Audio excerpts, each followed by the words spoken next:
Welcome into a Thursday edition. It is Orange and Blue today. Cecil Lammey and Andrew Mason, and that guy that you saw right there on your screen to start the show, Talanoa Hufanga, the game changer, Mace, the difference maker that, well, everyone's noticing. The guy who's changed the possibilities for the Broncos defense, maybe the guy that we could talk about and point to as the one who's taking this Broncos D from good to great. Yeah, that's steps you can take with this team and with this defense and with that safety.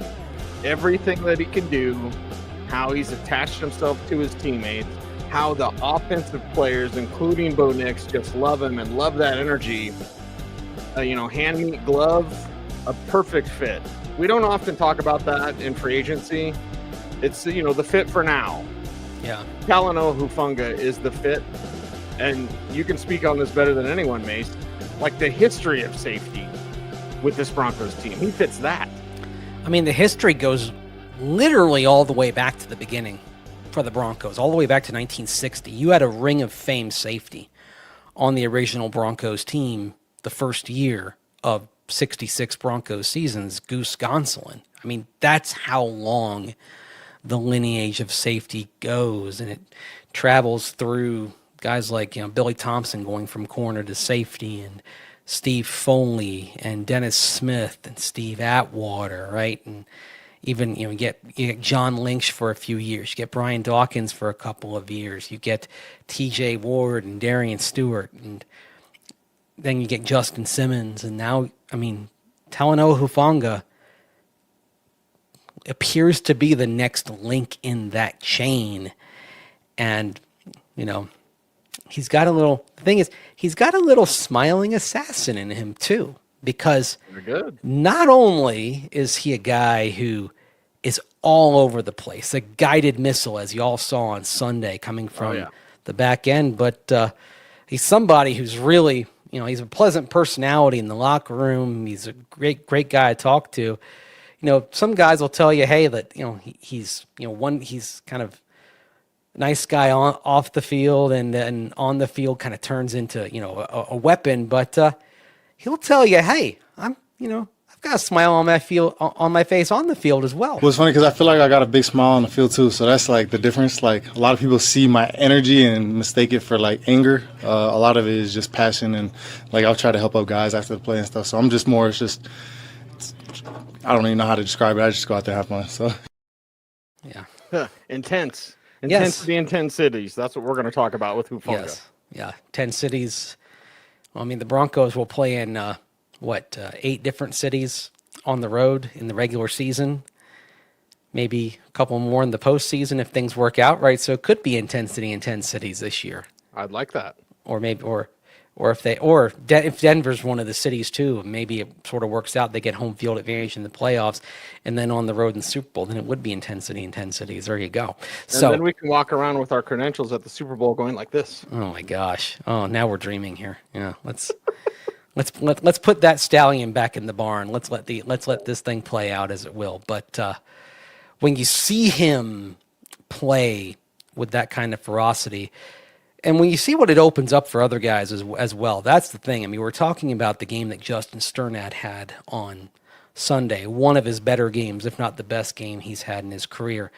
Some of that, I think, is having Alex Singleton next to him. Even though it wasn't Singleton's best game by any stretch of the imagination, I think having Singleton next to Sternad is more helpful than, with all due respect, Cody Barton now with the Tennessee Titans.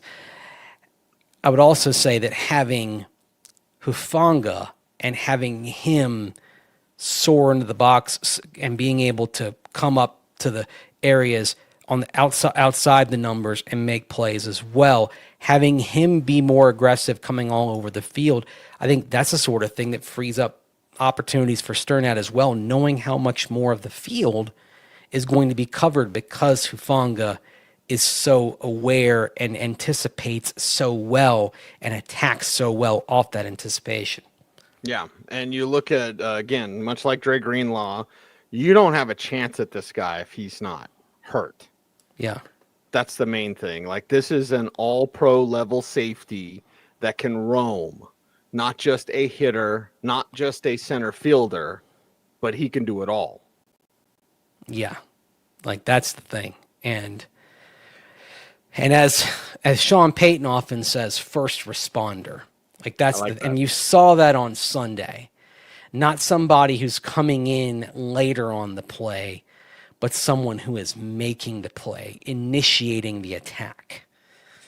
That's the thing. There were a couple of heavier contact, heavier intensity days in training camp where we saw this. So the glimpses were there, and it was not really a surprise that it translated to the playing field, but just that it translated so forcefully right away. That was the exciting thing, that there was, you weren't waiting. There wasn't a settling in period or an adjustment. It was just there from the instant.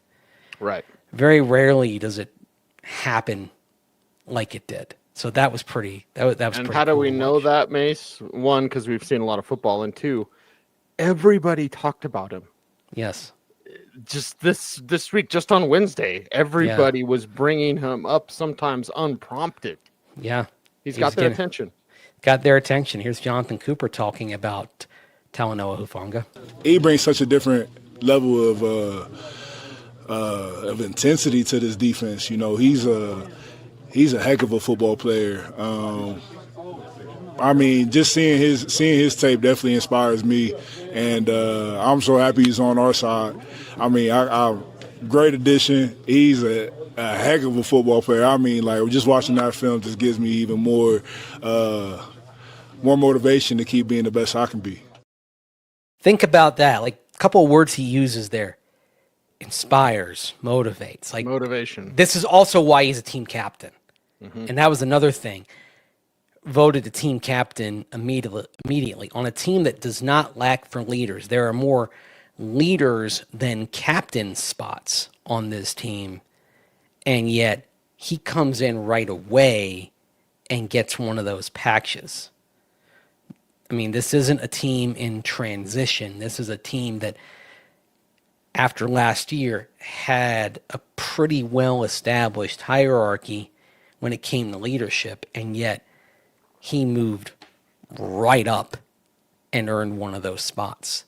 That says Like that missile. an awful lot as well. Yeah, like the guided missile. He was a guided missile soaring to the top of To the top. leadership hierarchy as well. Now, some of that also comes from what he brings setting things on the back end. That's something that that I heard from Pat Surtain on Tuesday, and I heard from Riley Moss on Wednesday as well. Like the importance he plays in terms of getting everybody in the secondary set up, just as you've got Alex Singleton taking care of things in the box and getting everybody aligned. Hufanga's the one who's really getting everyone set on the back end as well. That's also a testament to him because he comes in first year in this defensive scheme, and he's already the one who's quarterbacking things on the back end as well. Safety play. It's the quarterback play of the defense. Yeah. And he's able to diagnose, put people in the right position, and have fun doing it. Have fun playing like a guided missile. A guided missile, and someone who's fitting in perfectly in the locker room. There was one player, though, who knew exactly what the Broncos were getting in advance. That's a guy who knew him back in San Francisco, saw the first 2 years of his career before he got injured, saw him at that all-pro level. That, of course, was Mike McGlinchey, who was around the 49ers when Hufanga got drafted in 2021 and saw him for that all-pro season in 2022, where he asserted himself as one of the game's best safeties before he had that injury in 2023. You know, there are guys that have the rare ability to have a completely different personality off the field that they do on it. Chill would be the word I describe Huff off the field, everything but on the field. And it's great to have it. That Huff is such a great player and such a great teammate. He was voted a captain for a reason. He's incredibly valuable to us, and so great to have him in the building and be teammates with him again. He's what he was in San Francisco and then some, because he's matured and grown up and all that stuff. And he's a game changer in this locker room. Yep. And he's grown up, and as a young player, he trained with his idol, Troy Polamalu. Yeah. Maybe he's not quite to where Polamalu was. He's not jumping over the line on 4th down and sacking Joe Flacco upside down. Still one of my favorite plays. But he's like a Broncos version of Troy Polamalu. Well, you can't really do that anymore, can you? Not really. Can't really jump over the line. Didn't they outlaw that? Well, I think maybe on 4th down they still could, but yeah. Yeah, those old. You can't do it on kicks, right? Yeah. No, not on kicks anymore. Yeah. But those old Steelers-Ravens games, those were physical. And now, and this is, we love Justin Simmons. He was a great player. But you just look at how Huff brings that physicality, but also the coverage. So it's like if you took Kareem Jackson and Justin Simmons and you combined them. Ooh, that's a good. That's a great way to describe it. Because Jack was, hitter. Yes. And Justin was center fielder. And the thing with K-Jack also, he was a smaller safety, and so the way he made up for it, for being a little bit smaller, was hitting in a way that unfortunately was getting, especially as we got into 2023, was putting him at risk of being suspended, and led to a season where he was watching more football than he was playing, unfortunately for him and the Broncos, which is why they parted ways with him toward the end of the season. And Hufanga is able to successfully kind of straddle that line of being physical and being aggressive, and yet play within the rules as they're defined in football today. That's really tough, because sometimes, and it's, it can be incredibly unfair. Sometimes they are asking the impossible of these guys. I mean, you see sometimes with these penalties, especially on defenseless receivers, and I think you and I will both sit there and say, how was he supposed to avoid that guy? What was he supposed to do? Change his direction in midair? Or was he supposed to not try to make a play? Just stand there and let the play happen? To try not to make a play on the ball. I mean, it's, I think some of these rules that are put in, I get that safety is paramount, and I know you want to try to make the game as safe as possible, but sometimes I think you're asking the physically impossible. And when I say physically, I mean physics. You're asking the impossible of these guys. Right. Within the structure of the physical game, the physical collision sport you are asking them to play. And you'll remember, Mace, it wasn't that long ago that safeties were not well paid. Yeah. I'm not going to say they weren't coveted, but it was kind of like a fullback, it's like, or even how a lot of running backs are treated today of it's kind of the ancient piece of the game. Yeah. But guys like Huff are special. They're different because they're throwback and modern safety to get you the best of both worlds.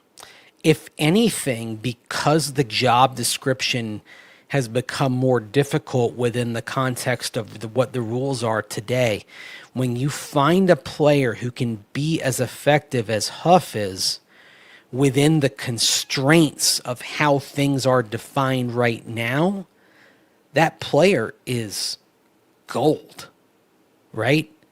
It's become even harder to find a terrific safety because of the constraints of the game in which you have to operate today. So when you get a player like that who can be effective at a position that effectively has been neutered, I mean, hang on with all you can, and pay that guy. Yeah. Because they're rare. Pay him and keep him healthy. Yeah. Well, I do that a lot. Yeah. I feel like I do that a lot right now with this team. I think with this team, you kind of have to. Yeah. I mean, you want all these guys to stay healthy. I say that for around the league as well. That's that's one thing around here that we do on this show is we want every team, every player to stay healthy. I want the best shot. You know what I mean? If you face Kansas City in the playoffs, yeah, I don't want Pat Mahomes to be knocked out. I want to take Pat Mahomes' best shot. Yeah. I mean, the reality of this game is injuries, but that's not, we want as few injuries as possible. That's, right. That to root for injuries is, I think, sadistic. I mean, let's be honest here. So yeah, it's a little much. No offense, but yeah, that's kind of how I feel. You should never root for injuries. Not at all. Yeah. Now we've got about halfway done in the show, so let's hear a word from our sponsor before we hear from Bo Nix talking about Huff. Today's episode of Orange and Blue Today is presented by Ramos Law, the official injury law firm partner of the Denver Broncos. Ramos Law was founded by Dr. Joseph Ramos, an attorney and ER doctor, to provide exceptional care to those injured in accidents. With a unique understanding of both medicine and law, the Ramos Law team is built to fight for you every step of the way. Experience the Ramos Law difference. Contact them today at ramoslaw.com. So I'm glad you brought up Bo Nix because, of course, one of the cool things that we saw on Sunday was Hufanga wearing a Bo Nix t-shirt. Yes.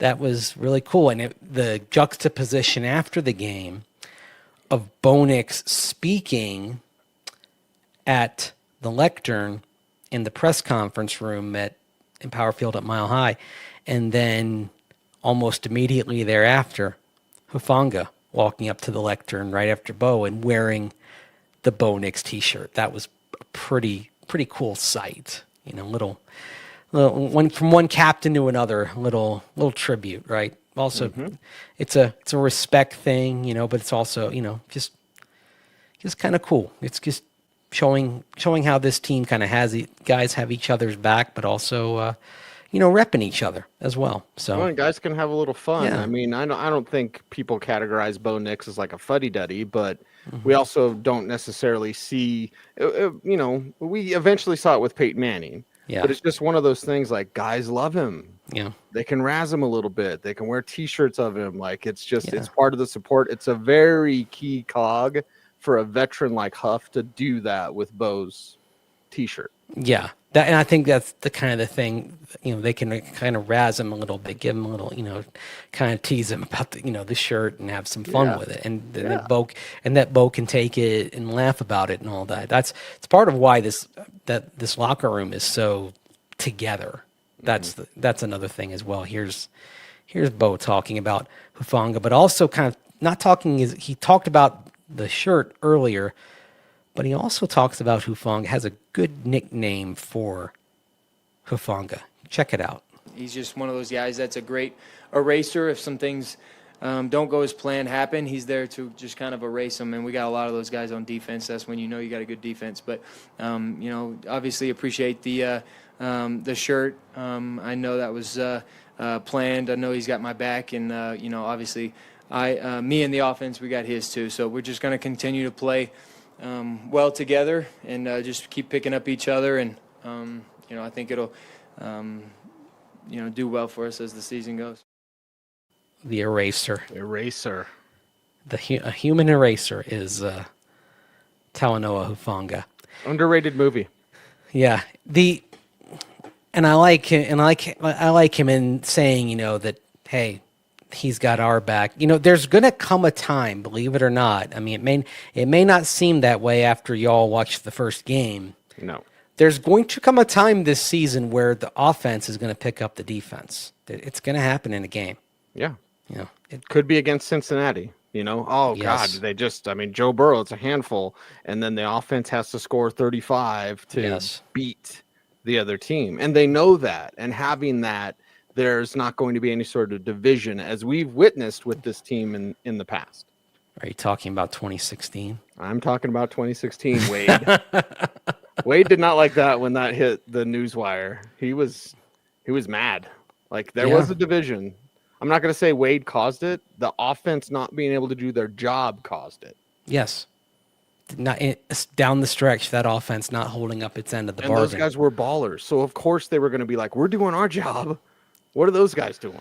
Well, I mean, it didn't help that you had, I think, it was poor Russell Okung. He came in that year. He didn't have a Super Bowl ring. So unfortunately, Russell Okung at tackle, not having been around the previous year, was probably the wrong guy on the offense to talk that year. Exactly. Yep. So if it had been a guy from 2015, probably would have gone away with it. But it wasn't going to be a guy who just walked in that year and was a part and did not have, as John Fox would say, a skin on the wall. Right. At least in that locker room.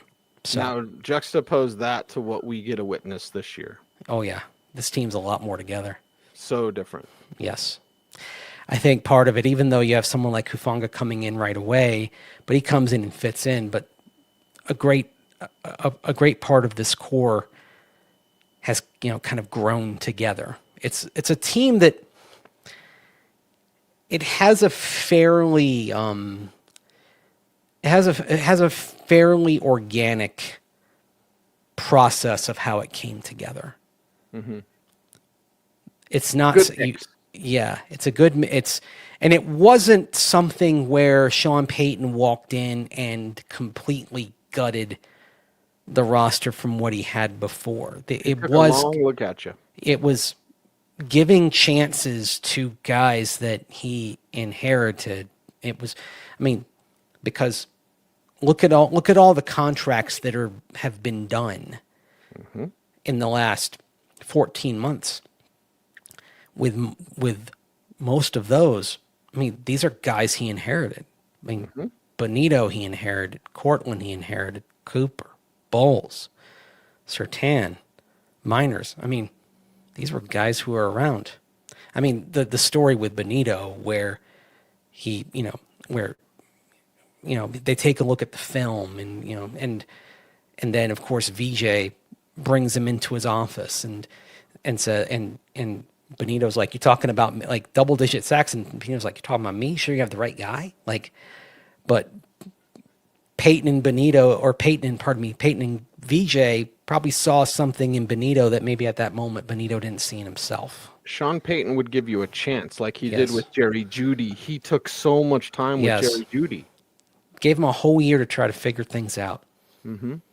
And when he didn't, he moved on, but he gave him a shot. He gave Jerry a fair shot. Yep.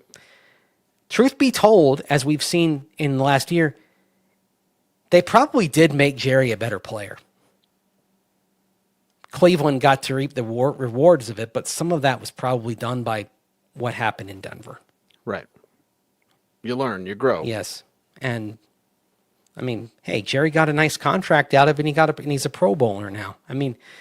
You have to say it kind of worked out for him, right?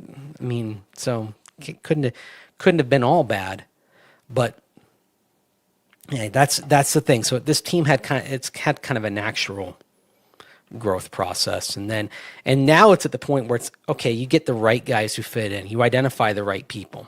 A lot of captains. Yeah, and the other thing, when I listen to that McGlinchey quote, I probably should have asked this because I wish I'd thought of it at the time. Because one thing that Sean Payton has talked about is that when you get to draft time, that you ask players who know these guys from college, if they're on your roster, you ask them about players who are coming in. So I have to wonder, if Sean Payton asked Mike McGlinchey about Huff, I would have to imagine he did. That he took advantage of that resource. Probably ditto with Dre Greenlaw as well. And that's and based on what Mike said, I'm sure he would have given a glowing assessment and said something along the lines of, Sean, he's going to fit right in here. Go to DJ Jones. Yeah, same thing. Like they probably would have said something. They probably would have said that Huff will come in, would fit in this locker room. And you see the results, right? You see the results so far, not just in terms of how he's playing, but how he's leading. Could be very transformative for this team. Probably already is transformative for this team, as we saw on Sunday. Yep. We'll continue to watch it grow as it grows this season. Mm-hmm. All right, Mace, let's wrap up a Thursday show. Get everybody ready. We got Friday, of course, and then we've got our Saturday game preview that debuts at 9 a.m. on YouTube. So If you want to catch all of Orange and Blue Today, a 7-day-a-week show during the regular season, how can folks help us out on YouTube? Like, comment, share, subscribe, hit that notification bell. So that you never miss a vid. That's right. He is Andrew Mason. You follow him on all the socials at Mace Denver. I'm at Cecil Lammey saying OBT's a BFD. Thanks very much for watching. Stay tuned and stay frosty.